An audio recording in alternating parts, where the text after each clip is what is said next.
কোটা সংস্কার আন্দোলনে সংঘটিত হত্যা, সহিংসতা ও মানবাধিকার লঙ্ঘন সহ সকল ধরনের অপরাধের বিচার দেখতে চায় জাতিসংঘ।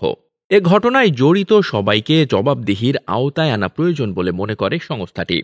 ২০ আগস্ট মঙ্গলবার নিয়মিত প্রেস ব্রিফিংয়ে জাতিসংঘ মহাসচিবের মুখপাত্র স্টিফেন ডুজারিক এ মন্তব্য করেন। আন্দোলনে শেখ হাসিনার নির্দেশে গুলি করা হলে ৮১৯ জন নিহত এবং ২৫,০০০ আহত হয়েছেন উল্লেখ করে দায়ীদের বিচারের ব্যাপারে জাতিসংঘের অবস্থান জানতে চান এক সাংবাদিক। জবাবে স্টিফেন ডুজারিক বলেন, জাতিসংঘ অবশ্যই বিচার দেখতে চায়। আমরা এই বিশেষ সংকটের শুরু থেকেই জবাবদিহিতার কথা বলে আসছি। সহিংসতা, প্রাণহানি এবং মানবিক ও রাজনৈতিক অধিকার লঙ্ঘনের জন্য দায়বদ্ধতা থাকা দরকার। প্রশ্নোত্তরের আগে অন্তর্বর্তীকালীন সরকারের প্রধান উপদেষ্টা অধ্যাপক ডক্টর ইউনুসকে জাতিসংঘ মহাসচিব অ্যান্তোনিও গুতেরেসের পাঠানো চিঠির সত্যতা নিশ্চিত করেন ডুজারিক। ওই চিঠিতে গুতেরেস বলেছেন, অন্তর্ভুক্তিমূলক ও সমৃদ্ধ গণতন্ত্র অর্জনে তার সরকারের প্রচেষ্টার প্রতি জাতিসংঘের পূর্ণ সমর্থন রয়েছে।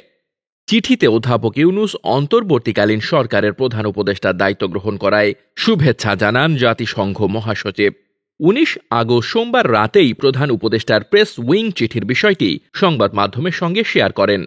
জাতিসংঘ মহাসচিব বলেন, জাতিসংঘ অধ্যাপক ইউনুসের নেতৃত্বাধীন অন্তর্বর্তীকালীন সরকারের সঙ্গে কাজ করতে এবং বাংলাদেশের জনগণের সুবিধার্থে আবাসিক সমন্বয়কারী ও জাতিসংঘ কান্ট্রি টিমের মাধ্যমে সহায়তা প্রদান করতে প্রতিশ্রুতিবদ্ধ।